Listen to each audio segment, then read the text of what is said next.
I am swinging from a 7-story window, throwing parties in a 10-by-7 cell. It's astounding the lengths I'll go to convince the whole damn world I don't need anybody's help. Yeah, I am waving while I drown. Don't bother swimming out to save me, I will only drag you down. I'll try to use your body as a life raft, 'cause if there's room enough for one, there must be room enough for two. I'll sail the good ship you into the sunset, sipping on savory water till my liver turns blue. Sha-na-na, sha-na-na-na-na-na-na-na.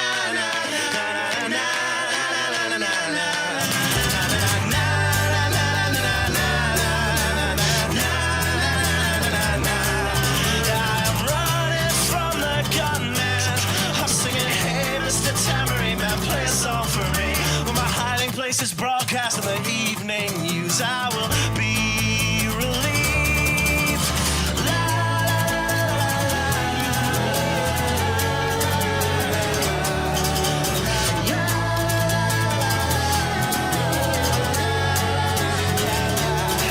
I am waving while I drown.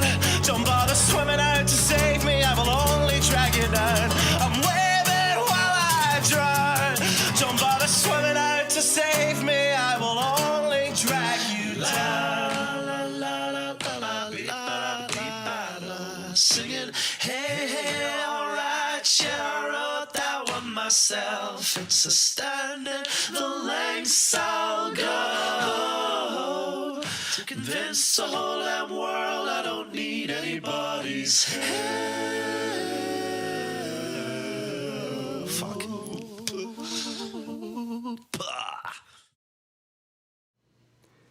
What is up, everybody? It is me, Matt Wright, here for another fantastic episode of The Writer's Block on Muddied Waters Media.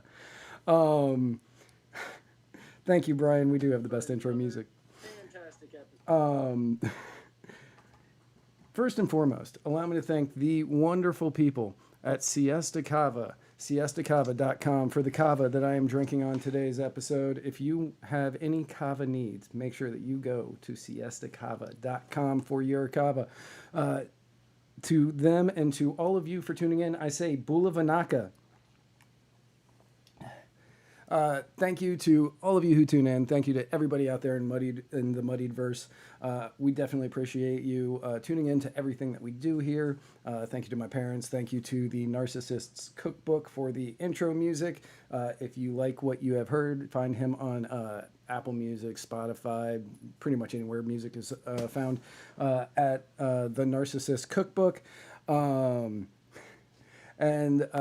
Yeah, thank you. Just thank all of you. This episode is brought to you by the one, the only, the fantastic Mr.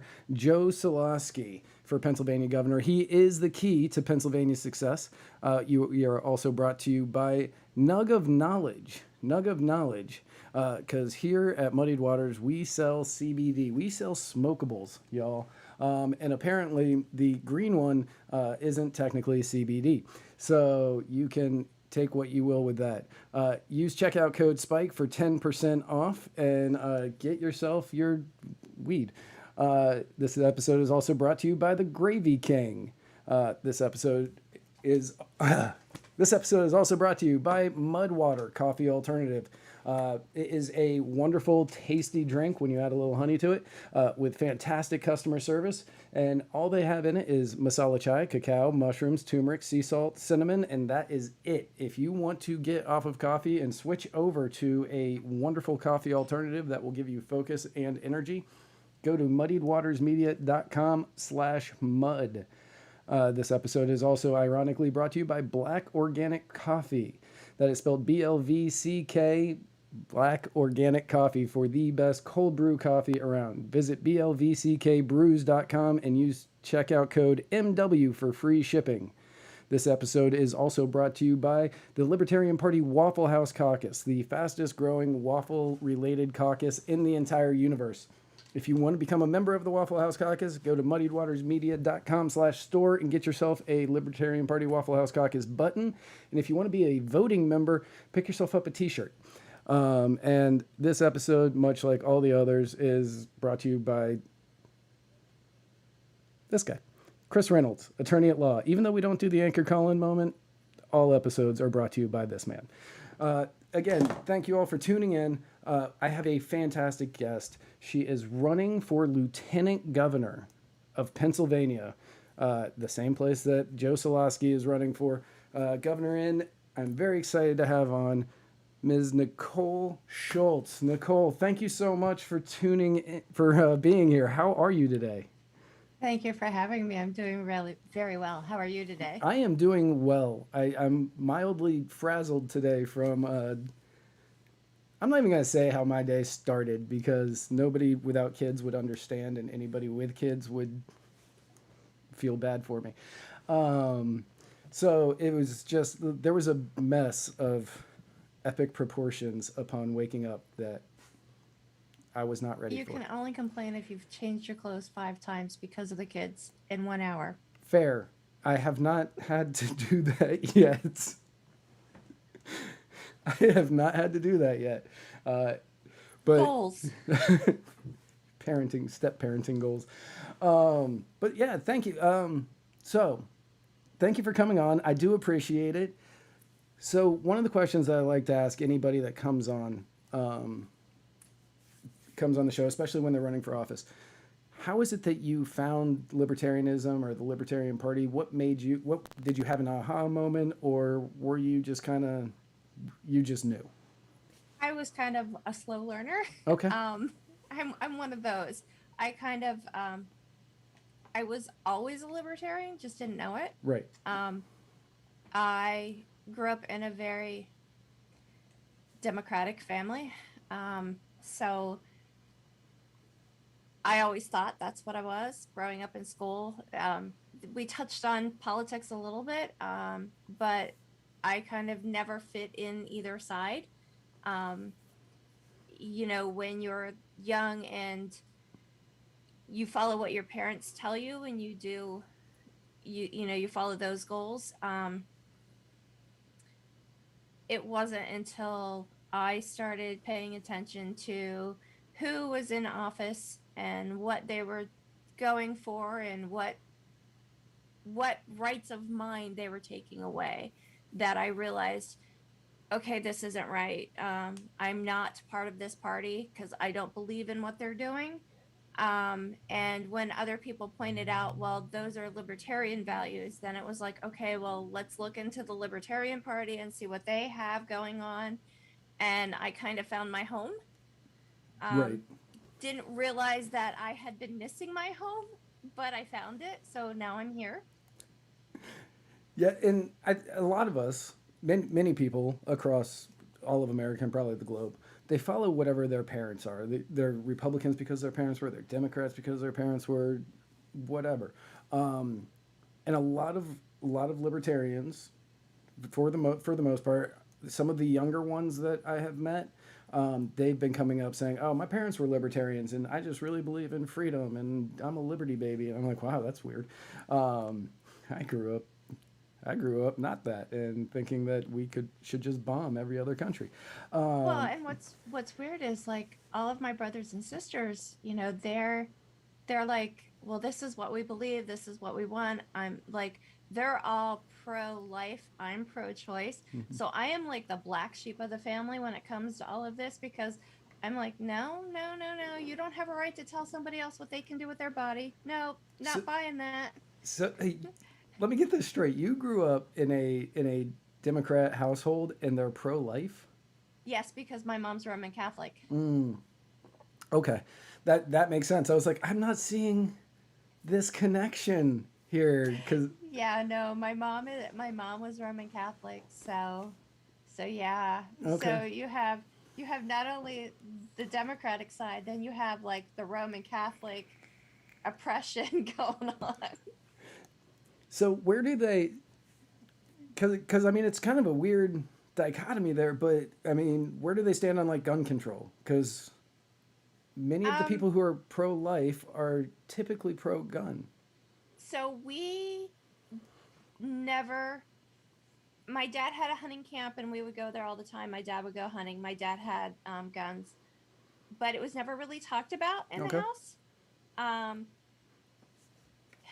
I think the whole hunting camp thing for men is just to go up and drink beer and hang out with their buddies. And if somebody actually gets a deer, they get a deer. Right. If, you know, um, did my dad didn't really show us how to use guns. I didn't really start learning that until I was married. And then, then it was like, this is this is what we do on weekends. We go shoot guns.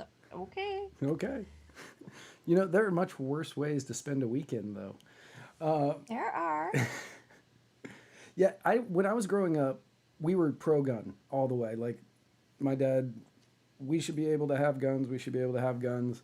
And I'm not really sure if he was like, oh, but you shouldn't have machine guns. I think he was probably more, we should have guns. Bad guys shouldn't have guns. Like, there should be no restrictions on us. Just bad guys shouldn't have them. Which I don't agree with at all, but that's just who he was. But we never grew up with guns. I didn't fire a weapon until I joined the military. And when I joined the military, that was when I started. That was the first time I held a gun. That was the first time I fired a gun, and I fired a lot of them when I was there, and that was great. Best thing about it, actually.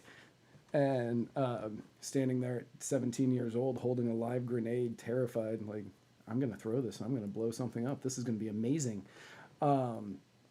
But for the most part, my family my family's Republican. My little sister and I have split. I'm libertarian, and she went the other way, and where she doesn't believe in anybody's freedoms at all. And so, like, we've definitely split off some, while everybody else in the family has stayed pretty staunchly on that Republican side.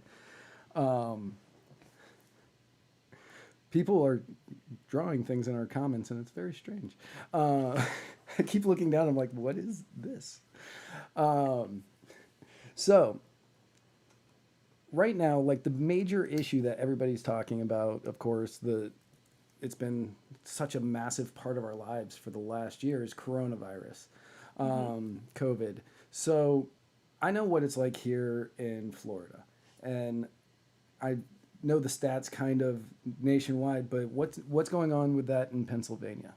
So, our lovely governor shut the state down. We're still not completely open. The 2 weeks to slow the spread turned into, probably a good 4 or 5 months. Restaurants were just able to open at half capacity, and you're actually allowed now to sit at the bar and drink. That just started April 4th. Like, A year and 2 weeks after 2 weeks to slow the spread. yeah, yeah. But we're still not fully open. Like, my personal business, we rely on trade shows. Trade shows, they're not open yet. We can't even have any shows at the farm show complex right now because they have a stock. That's where the stockpile of PPE is. Right. So they have that filled apparently with the protective equipment, and we can't have trade shows there. We are actually, farm show is having a food truck outside, so they are actually trying to do something. But even when we would try to get permits for outside, like to close down streets or whatever, to do parades or to, we do a Christmas in one of the towns out here, we shut the whole town down. We have vendors at different locations. Everybody comes in and shops, and you couldn't get the permits to shut the streets down. Like, we're outside. One of our one of the car shows up here, Carlisle car shows, actually sued the state. Good. And they were able, or the state sued them. Let me get that right, because people will say that's not what happened. The state sued them because they were opening up and they were having the car shows, and Bill Miller and his crew were like, yeah, no, we're fighting this. And they did, and they won. The state wants to play it like they won, but it was kind of like they have the amusement park tax that they have to pay every year, and they probably pay a pretty penny for it. And they were like, well, no, if you're letting Hershey Park open and all of the other amusement parks open, we have that. We should be able to open too. So they got lucky. They had a judge that understood what was going on, and the judge pretty much told them, you guys need to figure this out, or you're not going to like my response. You're not going to like my judgment. So then the state was like, okay, well, you're outside, you're limiting, the capacity of people coming in. You've got hand washing stations, you have hand sanitizers all over the place. I guess we'll let you open. But it pretty much came down to they tried to say that they were a gathering instead of a business, and they're like, well, if we're a gathering, then we want all of our tax money back. Right. Yes. Absolutely. So we do have some businesses fighting it. Good. But you have to have the money to do so. Yeah. And so here in Florida, we didn't really shut down. Like, places shut down and counties shut down places, but like as a state as a whole, we didn't. And our governor DeSantis recently came out and he said that we would not be accepting any vaccine passports. He was banning them. Right. Tom Wolf, who is he's Pennsylvania governor? Yeah. Tom Wolf. Where do you think, I think I know where he's going to stand on this, but I figure I'm going to ask anyway. Where do you think he's going to stand on? So he's an idiot. And he's probably going to say that we need to have the vaccine passports. That was my guess. Yeah. He's come out and said that if they put the legislation on his desk, he would sign it. Not sure how well that's going to go over with the Pennsylvanians. Right. It's even though, so the weird thing about Pennsylvania is if you look back through our governors, we do 2 terms of each. So we'll do 2 terms Democratic, and then we'll do 2 terms Republic, and then we'll do 2 terms Democratic, and we swap back and forth. But there are a lot of Republicans in this area, and there are a lot of people who don't wear masks now. They are staunch, I'm not doing this. If you want me in your business, you're going to open up. I'm going to do what I want. I'm not wearing a mask. Telling them that they have to have a vaccine passport, it's not going to go over well. Right. I know our Republican the state Congress is mostly Republican, and they've tried to impeach him a few times or tried to pass legislation to get him out. Okay. We'll see. Are they going for impeachment, or are they trying to do like the Gavin Newsom recall? From what I've seen, they're going for impeachment. Okay. Well. So I think I'm not sure what grounds they're trying for this time. I mean, when it comes to Republican governors, because really they're all pretty much the same.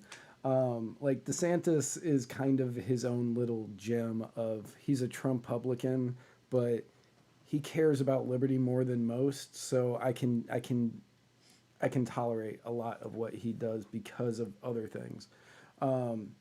But when it comes to Republican governors, they are the difference in it is so minute that you don't really notice you don't really see any real change, which, like you said, you do 2 terms Democrat, 2 terms Republican, 2 terms Democrat, 2 terms Republican. And in those 2 terms Democrat, all the Republicans will be saying that the Republican did it better, but nothing ever changes. Nothing ever changes. It just, like, you might get slight waves of difference between the 2, but nothing ever changes. So when you're going after the governor to impeach him, there's always something you can go for. You just know that just opens it up for your guy next time. Right. Well, and that's what you got to be careful with, because it depends on who has the most power, whether it's the Democrats or the Republicans. If you're the opposite and you're in charge, they're coming after you. Right. Um, and it really doesn't matter what you do or what you say; they'll find something. They always do. Um, what's funny with ours though is with the whole mail-in voting. Right. It was a Republican-held House that voted for that put that in, and they're like throwing it all on the governor, saying it was his fault, and everybody's up in arms about all the mail-in voting. It's like, wait, the Republicans voted for this. They wanted this. You can't complain. So, yeah, I didn't even like, there was no way I would have looked into, I mean, why would I have looked into why Pennsylvania had mail-in voting for this? But yeah, if a Republican House passed it, if they're the one, Yep. they are equally to blame as the governor who signs it. Yep. That, yeah, you can't So really. that's how crazy our state can be at times. That, yeah, and that makes perfect sense for Pennsylvania. I was telling you right before the show, I used to live just outside of DC and would go to Philadelphia a lot, and I loved Philadelphia when I was young and not bright, and but then as I grew up, I kept wondering why I enjoyed going there so much. It's packed, it's crowded, it's expensive, and like anywhere I would But go. there's so much history There is so much history there. That is true. And I was at an embarrassing age when I realized that is not a statue of Ben Franklin on top of the Capitol building, but it is a statue of William Penn. Oops. Yep. Did you go to the Eastern State Penitentiary while you were there? Not soberly. It is one of the oldest prisons in the country, and it's pretty neat. We have had some pretty interesting people locked up in there, including Al Capone. If you actually go and visit, you can see Al Capone's cell, and they have his bed and all this stuff in there, so you can actually see what it looked like when he was in prison there. Oh, that's actually really cool. It is really cool, and they do ghost tours through there too. That's really cool. Yeah, anytime I've gone to visit my sister, we've gone to look at like the Mutter Museum. I think it's the Mutter I Museum. love the Mutter. Yeah, we go there. We go there pretty much every time, and it's great. It's every time I've been there, it's been fantastic. I think I saw the Bodies Museum there, or the Bodies exhibit there, and they did this one on like they had like sportsing games, and it was all video games from like the 70s on. And my nephew and I went, and all we did was play video games for like 5 hours. And they had like a pitching machine that you could go and like just sit there and hit balls. And it was like every time I've been there, it's been a blast. And just to the Mutter Museum. But I'm sorry, the cheesesteaks are overrated. Did you go to Gino's or did you go to the other one? Pat's or Gino's. I've been to both. Like I've been to. You didn't like either one? I mean, they're kind of flavorless. They're. Ooh. Yeah, I'm sorry. Philly cheesesteaks are kind of flavorless. You can get them better at someplace not in Philadelphia because they use seasoning and not Cheese Whiz. Yeah, I have to be honest and say that I've never been to either one. Okay. We don't eat out much. Sure. I grew up in a family that has been in catering and in the food business my entire life. So pretty much if it comes out of my kitchen, it's probably better than any restaurant you've ever eaten in anyway. That's fair. So why go? That's fair. Super fan Sarah Andrag, my wonderful girlfriend, she is one of the best cooks I've met in my life. And she's like, let's go out to dinner. And I'm always thinking in my head, or you could just, yeah, we can go out to dinner, I guess, if that's what you want. You sound like my husband. I'm like, I don't want to cook tonight. Let's go out. But you it's so you much do it better you when do you it so make it. well. You do it so well. And like Sarah will usually, she'll go out and she'll buy like like if I go shopping, I'll go to just your regular grocery store and just grab whatever GMO related stuff there is. Just it's cheap and there's a lot of it, so let me just grab that. But she'll grow out and she'll get like the organic fruits and vegetables and other foods that I don't eat and make me eat them. But that I being, go out to my backyard and pick them. yeah, see, and she wants to do that. She wants to do that, and she's growing a small garden in the backyard right now, and she can't wait to make me eat a tomato. Um, Oh, a fresh tomato right off the vine. There's nothing better on the planet than that. I you apparently have never had a cheeseburger without tomato on it because that is so much better. Um, but what I was reading today is that Pennsylvania, speaking of organic foods, Pennsylvania is #1 for mushroom production. Yes. The one thing I'm allergic to is the #1 product in You're allergic to Pennsylvania. mushrooms? Yes, I am allergic to mushrooms and seafood. So, wow. I am the worst Italian ever. Wow. I have told so many people that no, allergies to onions are made up. Allergies to mushrooms might be real. They are. Okay. It is real. But yeah, Pennsylvania is #1 in mushrooms. They have been #1 in mushrooms for the last, I think, 7 years. Okay. So it is our #1 product, which I thought apples would be because we have Adams County, which is like apple orchards everywhere. So I thought apples would be our #1, but no, it's mushrooms. I was shocked. I was surprised where you were in dairy. Yes, we're 5th in dairy, 4th in dairy. 5th or 4th? Yeah, I was gonna say it's 5th or 4th, and I thought that you would be like 1 or 2, honestly. Well, I figured you'd be We're like 2. 5th in dairy. Yeah, I thought you'd be in like top 3 Yeah. for dairy. But yeah, some of the cheese that comes the out poor of dairy Pennsylvania. farmers in Pennsylvania, though, they have so many restrictions on them. They have so if they have a bottling company that they sell their milk to or whatever, or they can only sell to one company. They can't sell to multiple companies unless they have 2 separate sets of milking equipment and 2 separate sets of cows, which is really stupid. Why do we have that? So That sentence actually gave me Tucker Carlson face, and I don't like that. I know, isn't that stupid?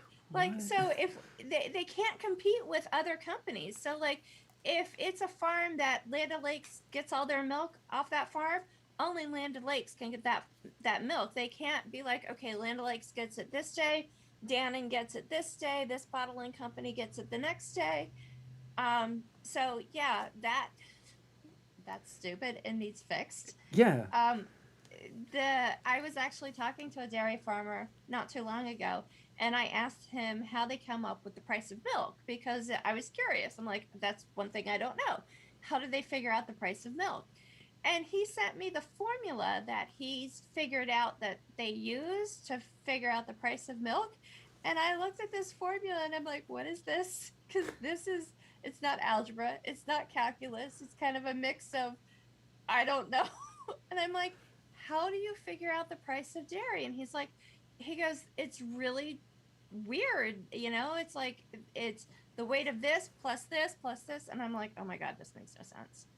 It absolutely makes no sense how they come up with the price of dairy in Pennsylvania. Okay, so But I was gonna what's say, even is that just Pennsylvania, or is that like a nationwide? So I'm not sure. I didn't ask him that. Okay. I probably should have. My bad. I'll get back to him. I told him that I would contact him again after I had a list of questions to contact him back and be like, okay, now I have more questions, because we talked for a good 2 hours and I was taking notes and writing things down, and I'm like, okay, I got to look into this and I got to look into that. So that'll be one of my questions when I go back to him and be like, okay, is this just in Pennsylvania or is it all over? Because dairy is not only statewide, it's nationwide, and then it's worldwide. Right. So it depends on, I guess, who their company is that they supply their milk to. Okay. But in Pennsylvania, they also have this 25-cent tax that's on milk. So what's weird about this tax is it doesn't go to the state of Pennsylvania. You would think a tax would go to the state of Pennsylvania.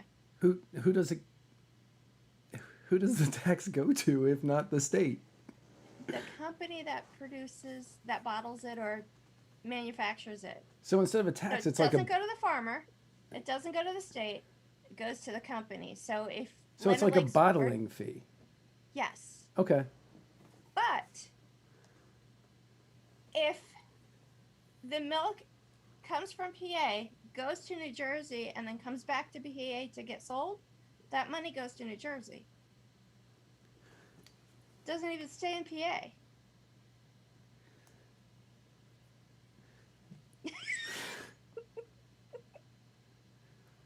Yeah. I'm not gonna like. So I have a friend who I knew in Nashville when I lived there, and his dad owned a dairy farm in northern Illinois, just outside of Wisconsin, and if he had told me anything like that sentence that you just said about dairy, I never would have asked him another question about dairy ever. Well, so let's say their corporate headquarters are in France or England or wherever. Right. That's where that money goes.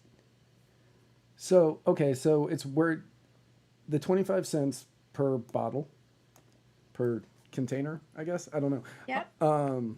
Goes to wherever the company is. So if it's in New Jersey, it goes to New Jersey, or if the company is owned by somebody in England or wherever it goes, the money goes there. Mm-hmm. Okay. So- Sometimes, so from what I understand, some of those companies will give some of it back to the farmers. But they have their own formula that they use to give it back to the farmers, and that's not even If it's anything like it's not equitable. I was gonna say if it's anything like the formula that they use to figure out the price of milk, there's no way anybody would figure it out. Yeah. No, it's not equitable amongst the farmers. Right. So Yeah, Sean Orton in the comments sounds like something that benefits some cronies, part of the good old boys club, and yeah, that's what this sounds like. It sounds like it was a tax that was put in order to help benefit probably one or two companies that were friends with somebody in the legislature, and now it helps out other companies, but not as many as it could help out farmers by saving them 25 cents per. yeah, why aren't we just giving that back to the farmers because they could use it? Right, especially now when you've, like you said earlier, you've closed down farmers markets and open air markets and things like that, so they aren't able to go out and sell their wares, their goods, their foods, their crops. Well, even with the restaurants closed, some of these farmers deliver directly to the restaurants, and that market is dried up. Well, it's dried up for now. It's going to come back, but it doesn't help when you have milk that needs to go to schools, because what happens is that there's a supply for the grocery stores, and then there's a supply for restaurants and schools and stuff like that. There are two different food chain supplies. So if you're selling to a grocery store, you're fine. But if you're one of the people that your milk was supposed to go to a restaurant or a store, they were the ones dumping their milk. Right. Because they had no place to go. Right, because nobody was in the store to buy it. Nobody was in the restaurant or the Right, schools. yeah, the restaurants, yeah. And because of that stupid law where if you sell to this manufacturer, you can't sell to another one unless you have a separate set of equipment, a separate barn, and separate cows. It's not like they could be like all of a sudden, oh, well, we'll just sell to the stores now too. They can't because of that stupid law. So, and that is so bizarre. So, like, if I'm selling to Chili's, I don't know. If I'm selling to Chili's and I want to sell to, I wouldn't sell to Applebee's, Buffalo Wild Wings, and I wanted to sell to Buffalo Wild Wings and Chili's, I wouldn't be able to do that unless I had a separate farm with separate cows and separate milking equipment. It doesn't have to be a totally separate farm. The animals have to be separated. Or So barn, barn, you not farm. probably just split your barn down the middle, and certain cows are on this side, certain cows are on this side. You have milking equipment on both sides. Those cows can't interact or can't meet. So it's like Chili's. You can't interchange the milking equipment, and you can't interchange the silo or the containers that the milk is stored in. So doesn't that kind of give Chili's like some sort of ownership right on my cows? I mean, theoretically, like that. Theoretically, yeah. Theoretically, like I don't think that they'd be able to take them in a lawsuit, but maybe I don't know. But it kind of sounds like no, Chili's owns those. You can not use them for anybody else. Yeah. Well, and here's another thing that I found out talking to him. You know how your dairy says grade A on it? Yes. So that's done by region, and they pick so many farms to go and check out, and they do their walkthroughs, and they, test the milk and everything. And if the 5 to 10 farms that they pick are all crappy farms and it lowers the grade of milk, everybody in that region gets lowered.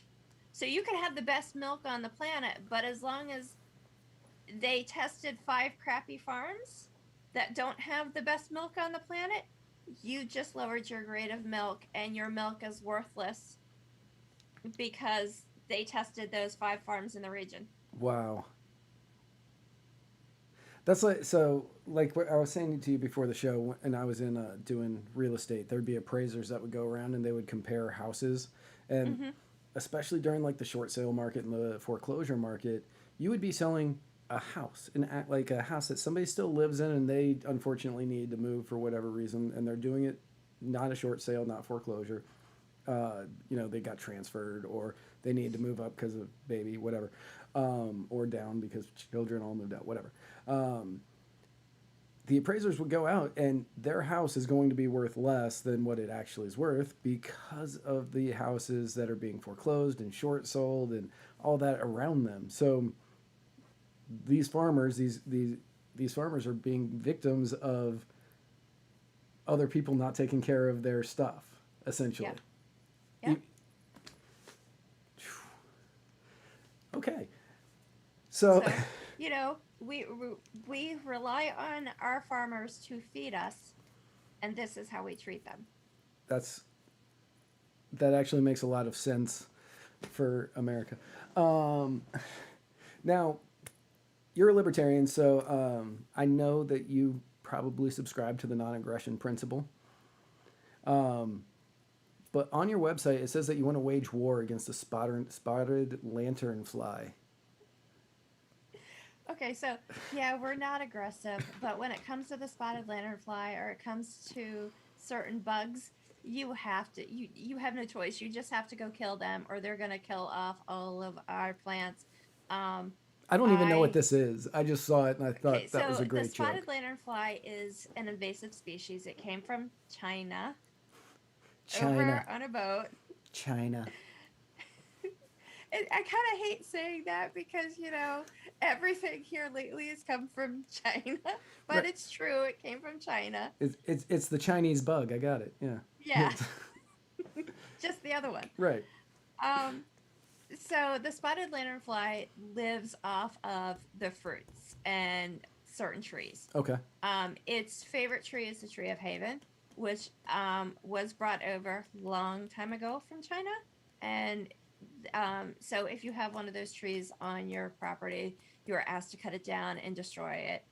Make sure that you get the roots, because that thing will just keep popping up no matter what you do to it, unless you get all the roots out or kill it, chemically. The spotted lanternfly pretty much just eats the sap out of the trees and out of the fruits and kills them. If they leave a mold onto the fruits that render them useless, you can't use them. And it has created so much damage in Pennsylvania. If you are in a quarantine zone for the spotted lanternfly, you're supposed to check your vehicle before you leave and go into one of the other areas to make sure that you're not carrying the bug even further. Wow. Yeah, it's bad. I'm very worried about this bug. So far, I have not seen it on my farm. Some areas of Pennsylvania are in like double quarantine. Yeah. Okay. Yeah. They're in super secret quarantine. Yeah. We actually, if you are an over-the-road driver, or if you're in the trucking industry, you actually had to go through training, and you actually had to get certified to teach you how to check your vehicle to make sure that you're not transporting this bug. It doesn't fly, it hops. It's a very pretty bug. Well, at least it's got that going for them. It's got that going for it. That's nice. But yeah, so we need to get that under control. We are 5th in the nation for grapes, and we are 7th in the nation for winemaking. And one of the favorite things of this bug is grapes. Wow. So yeah, this bug is detrimental to the Yes. economy. Yes, it could really kill us, because if it kills the grapes, from growing grapes myself, depending on what kind of grapes you get, it takes anywhere from 2 to 5 years for the grapes to grow back and for you to be able to get enough from the vines to, do your wine or jams and jellies in our case. So I can't go 5 years without grapes. Right. People scream because I'm out of, when I run out of apricots, they're like, "What? You don't have apricot jam? I want apricot." I'm like, Sorry, I'm out. I don't have it. Don't Right. have it. And if I showed up to, and just so everybody knows, you have a farm called Ugly Acres. I do. Yes. So just so everybody knows, she makes her own. She has a farm. It's called Ugly Acres, and you guys make, what is it again? You make jams and jellies and marmalades and things. And Yes, we use the fruit from our farms to make jams and jellies. We also have fudge and toffees and peanut brittles. Now you're talking my language right there. Peanut brittle or cashew brittle? Because we have both. Peanut only. Peanut only. Peanut only. I don't eat any other nut. Okay. Yeah, I don't know why. I'm weird. So, switching gears a little bit, another thing that you guys are really good at is taxing gas. Yes. You guys have the highest gas tax in America. Isn't that great to be notarized for that? It's like, come What, on. what was more surprising was that Hawaii had I think Hawaii had the lowest. Yeah, Hawaii has the lowest. Yeah. They either had the lowest gas tax or the lowest property tax. I don't remember which one. But I think Hawaii has the lowest property tax. yes, Hawaii has the lowest property tax. I still had that open. Yeah. But Which that also supposedly surprised me. Wolf is supposedly going to get rid of the gas tax, and now he's just going to change the tax structure completely. And I think personal income tax is going to be like 4.7% now, but only for people that make certain amount of money. So there's like, they just sent out like this whole scale of who's going to pay what, and pretty much the middle class is going to get stuck with all of the tax bills. And we're like, but wait a minute, we're barely making it as it is. And he's like, well, you're the percentage that's making out here. And I'm like, don't know how we're making out. Don't know how we're making out. You've made it impossible for us to sell our goods at open air markets. Right. So yeah, it says that your highest gas tax, 6th highest property tax, and from my time hanging out in southeastern Pennsylvania, there seems to be a toll booth on every corner. That's only in Philadelphia because the turnpike runs through it. Fair. It just seems like every time I went there, is stopping every 2 minutes to give more money to Pennsylvania. Yeah, that's Philadelphia for you. So, but they actually wanted to. There are like 7 bridges, I think. It was 7 that they decided that they wanted to put a toll booth or some type of toll booth on these 7 bridges, that you would have to pay $1 to go across the bridge to help pay for the infrastructure to fix the bridges. It's like, wait a minute. That's what the gas tax was for. Right. That's what the PA toll road was for. The turnpike. You were supposed to take money from the turnpike and the gas tax, and fix these. So what'd you do with that money? Well, they sent it to the state. State police got some of it. Department of Corrections got some of it. I'm like, if we're saying that we're going to tax this because we need to fix this, then that is what we should be doing. And that is a major issue that you see from local, state, federal, every area of government. You see that a lot, where Social Security is a great example where, that's for our retirement, or, it's a great Ponzi scheme, however you want to put it. And they're like, yeah, we're going to put this into this account for you. It's not going to earn interest. And, when you get old enough, you can start pulling this money out. But then they started saying, well, we have this bank account filled with all of this money that we're just going to borrow from. And you see that with gas taxes or tolls or whatever. They get all of this money, and then they're like, okay, well, we have this surplus of money from the gas tax or the tolls. But we don't really need this much money to do the work. What are we going to do with it? And then they give it to other places, and then they then get a shortage because they've just been siphoning from that one coffer for so long that when it comes around and you're like, oh, well, now we need to fix the bridge, that's okay. We'll add another tax. Yep. And what's funny is Pennsylvania doesn't have a revenue problem. We have a spending problem. right. They just, I'm not even sure where they spend this. When I was looking at some of the stuff that was going on, I saw that we lost $1 billion or maybe $2 billion on the retirement fund for the teachers, because the investment firm that we used didn't pull out. They knew the stock was going down or whatever, and they didn't pull it out fast enough. So they lost all that money. Well, then they had to put that money back in there because that's the retirement fund for the teachers. It's like, well, why are we paying an investment firm to do this when they're not doing the job properly? Right. Find somebody else to do it. And so somebody else who didn't do the job properly was, probably your entire legislature. I'm not really sure who did this. But you guys got $108 million from the CARES Act. Uh-huh. And gave it to the Department of Corrections? Yep. And you gave it to the Department of Corrections. That was Wolf. Okay. He did that. I was like, I'm not really sure who was in budget- charge of that decision. There was a budget deficit. So part of what happened there was part of that money was supposed to go to people who needed the rent or the mortgage relief. And it came down from the feds, and they had their own stipulations to it. And then Pennsylvania added all this other crap to it. Part of it was that you had to prove that you were on unemployment. Well, at the time, and still, the unemployment system was so screwed up that people were filing for unemployment. They were being denied. They obviously were in need of it. They should have gotten it. You shut everybody down. Nobody can work. We should have all been able to collect unemployment. They go to collect unemployment. Their claims are denied. They have to jump through hoops. They have to go through court hearings and stuff like that to try and get their unemployment.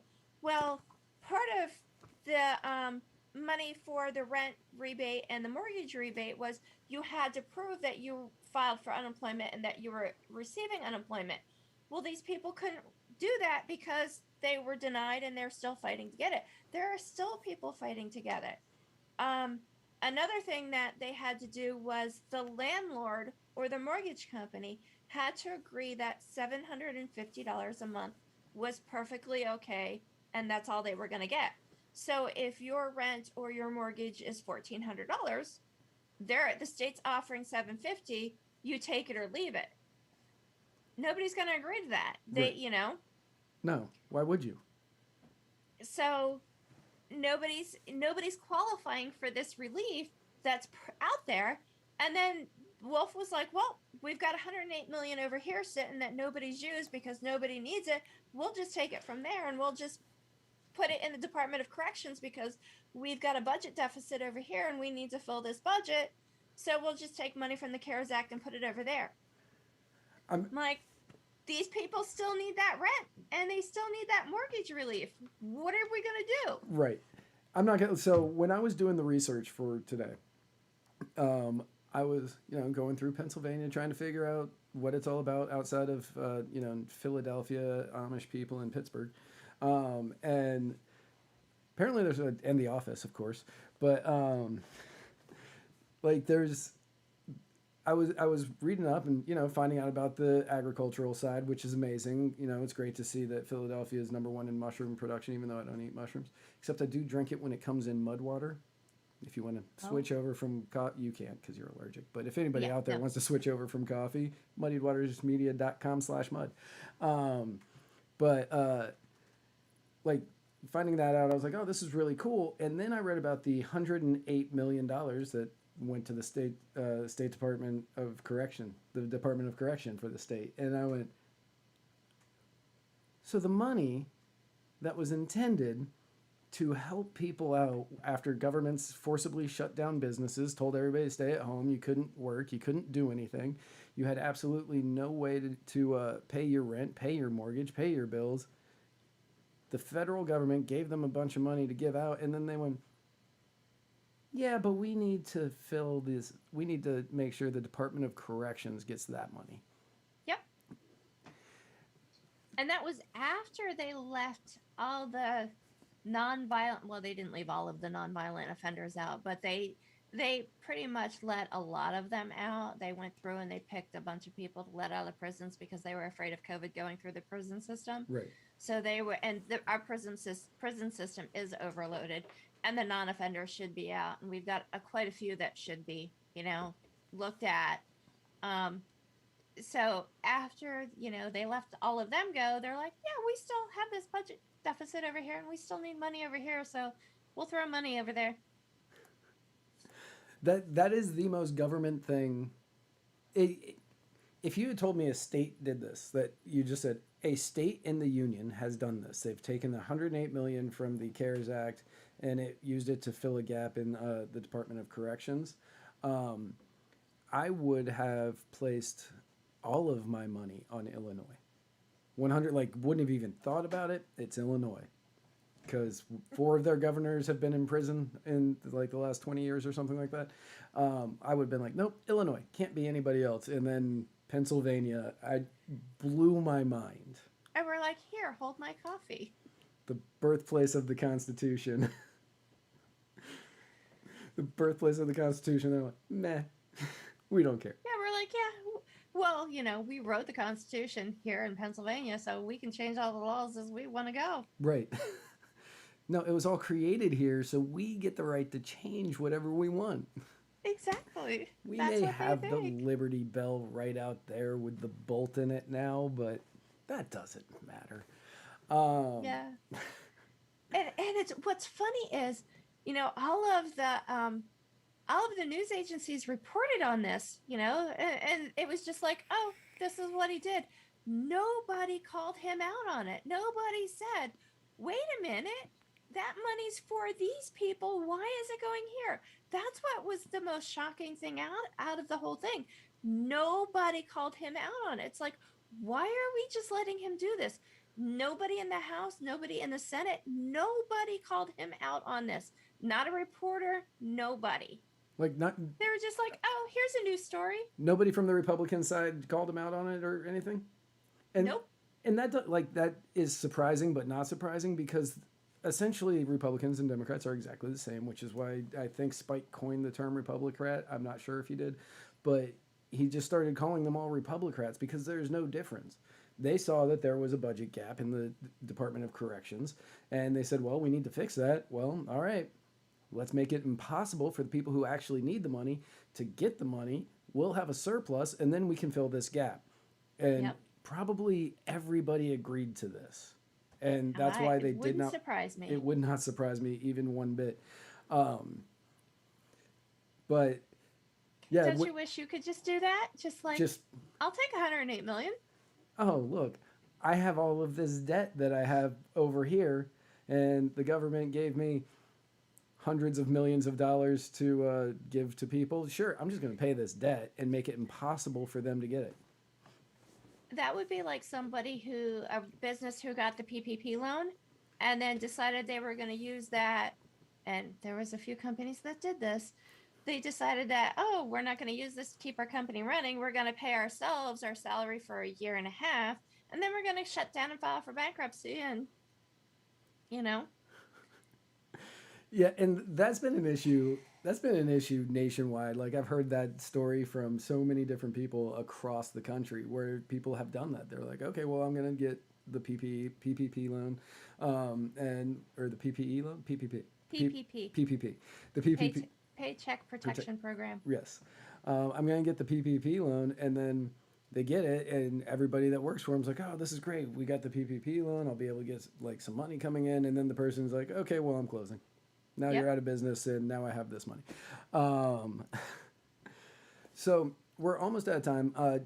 But I want to ask you, is there anything that you want to touch on? Anything that you want to hit home, drive home, or like really punch? No, that's the wrong phrase. That's like Biden at the debates there. That you really want to like let people know that you are really strongly advocating in your quest for the lieutenant governorship?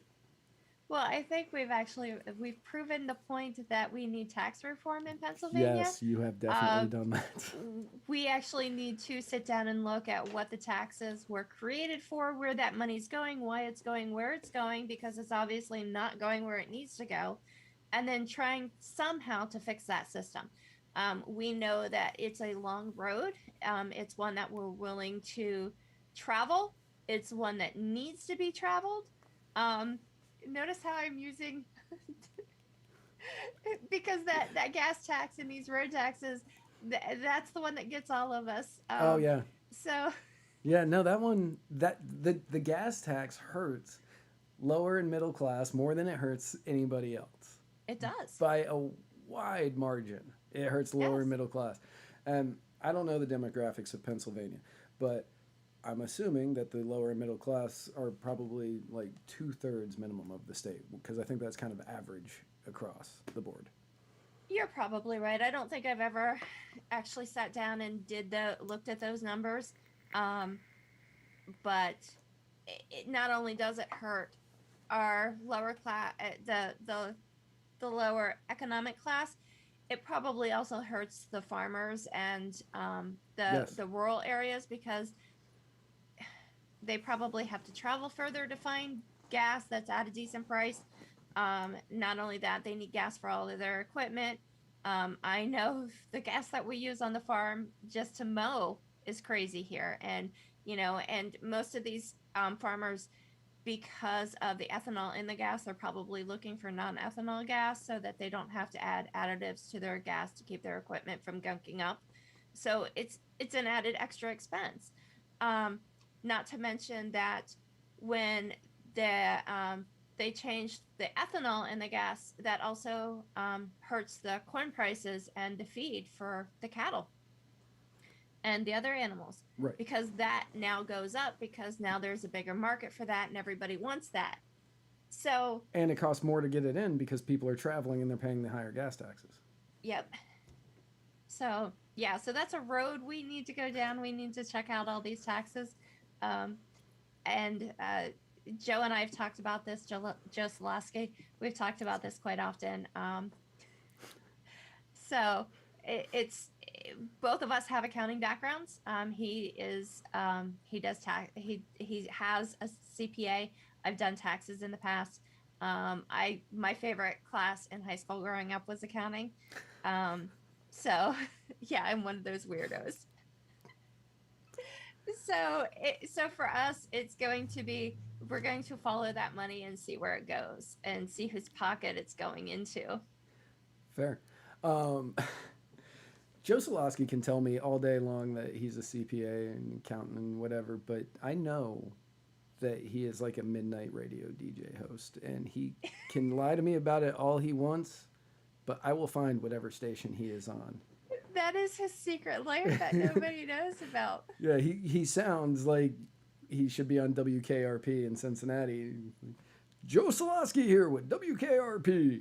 Well, he may have the better voice, but I'm the better looking of the two of us, so I don't think he would argue. He won't. He would not argue that. So I would be remiss if I didn't ask this. You said that you have a farm, Ugly Acres. Everybody out there, do you have a website for Ugly Acres? Yep, uglyacres.com. If you type in Ugly Acres, we come right up. Our Etsy page will come right up. Is it UGLY? UGLY? UGLIE. Okay. I'm just going to put it into the comments so people can go and look you up right now. Buy things from Ugly Acres, people. Yes. buy things from Ugly Acres. But I would be remiss if I didn't ask, do you have cows? We do not have cows. We Okay. have chickens. I have 17 chickens.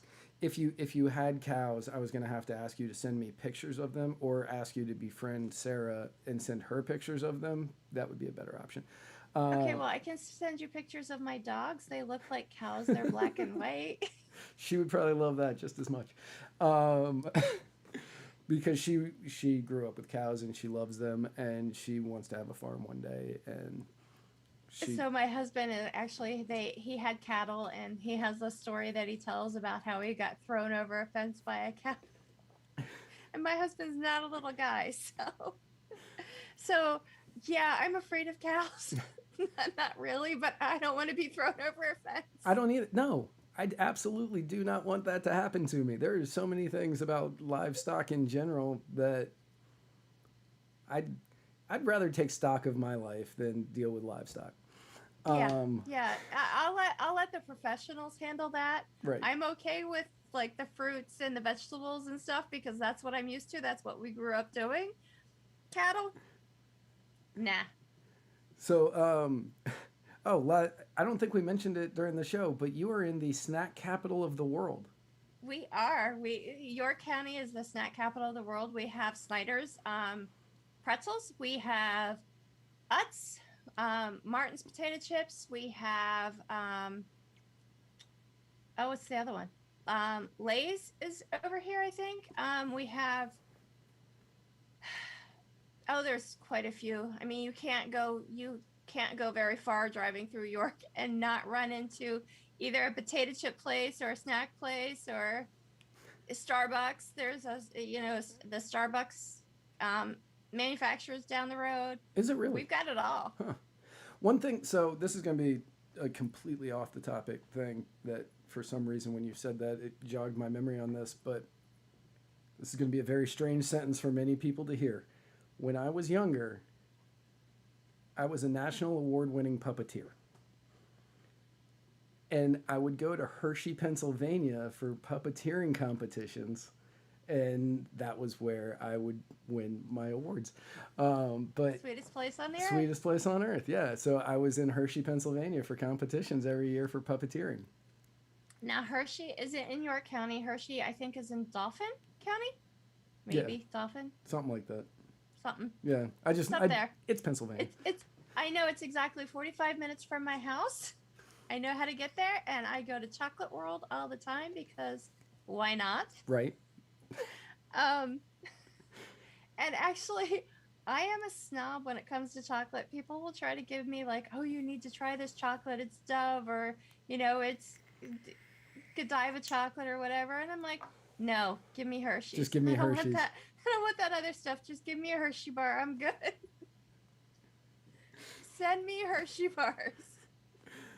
Well, I get it. Like, I mean, I'm not a snob when it comes to chocolate. Just give it to me. I don't care where it comes from. I will eat it. Just make sure there's no nuts in it. But thank you for coming on. So your election isn't this year. It's next year, right? It is 2022. 2022, yes. Yeah. So but we're trying to get a jump on it. Absolutely. So where can people who are listening to this or watching this, where can they go to find out more about you? Where can they go to donate? Where can they go to volunteer? So if they go to NicoleShultz.com, very easy, myname.com. All of the information is there. We actually have product on there that you can buy. We have merch. So we have t-shirts. We have coffee mugs. Coffee mugs. Can you see it? Oh, that's nice. That is like morning. Isn't it cute? It looks like morning show kind of. Doesn't it? Yeah. So this one is my favorite one. I've been drinking out of it, but now it's dark, so you can't see it. But when it's the magic up, ones. it changes color, so it's white. Yeah, we have some of those for the Muddied Water. We've got the Muddied Waters logo on them, and when you heat it up, it turns. It's a black mug that turns white with the Muddied Waters logo on it. Yep, we have that. I love that one. That one's my favorite one. We have travel mugs. We have, I think there's pint glasses and shot glasses on there, as well as t-shirts, hoodies. So we kind of have a little bit of everything. The donate is on there, so it'll take you right to PayPal to donate to the campaign. So it's all right there on NicoleShultz.com. We also have a Facebook page. We're on Facebook. We're on Twitter. And I think Instagram. Excellent. Excellent. Well, thank you so much for coming on. I definitely appreciate it. Well, thank you for having me. Absolutely. And I hope to have you on again very soon. I hope so. We can talk about the post office. Oh, we can talk about the post office. I meant to bring that up, but we got onto taxes and, well, you know. did. But we were talking about the slush fund of pulling money out of here and pulling out of money there. Yeah. We'll have to talk about the slush fund that the government has with the post office. Yeah, that's for next time that you are on, which I hope is very soon. We are going to talk about the post. That we can dedicate like half the show to how much I hate that department of the government, of the law enforcement of this country. The first line of defense. But again, thank you so much. If you need anything from me, from Spike, from anybody at Muddied Waters Media, please don't hesitate to reach out. We are always willing to help. We love helping out people, especially good libertarians who are running for offices, because we want to see libertarians in office. I appreciate that. Thank you so much. No problem. So to everybody else, thank you so much for tuning in. Honestly, I'm humbled anytime anybody tunes in to watch me. So these shows just really get me. I hope everybody out there has a great weekend. And next week on Tuesday, you will be able to see Spike and myself right here at a Muddied Waters 8 o'clock Eastern, which means 8-ish. Muddied Waters 8 o'clock Eastern. For the next episode of Muddied Waters of Freedom. And then on Wednesday, next Wednesday, Spike he's got, hang on a second, I probably should have, I don't know who Spike has. Spike might be in Alaska next week. I'm not 100% sure, but we're going to find that out next Tuesday. And then next week, I have on Scott really should have looked this up. Scott Schluter. Scott, I'm so sorry if I mispronounced your name. I promise I'll learn it by next week. And he is running for governor of Illinois. Until then, everybody out there.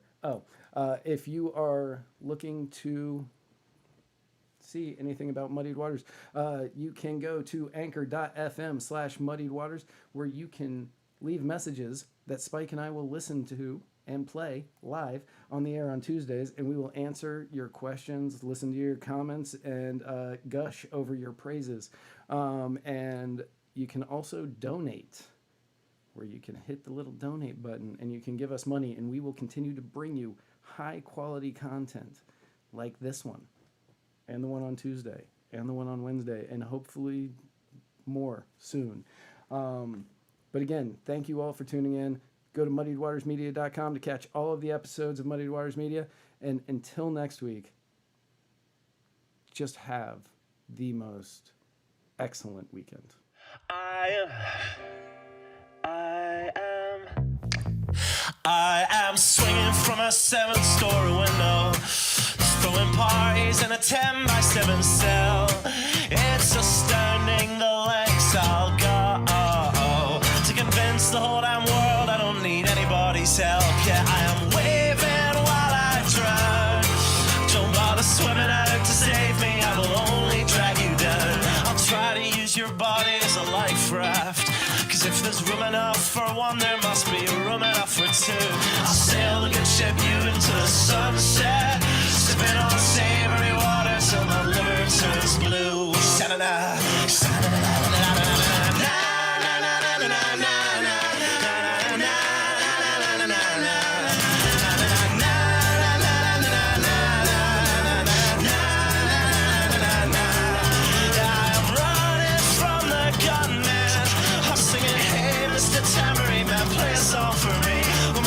Places broadcast in the evening news. I will be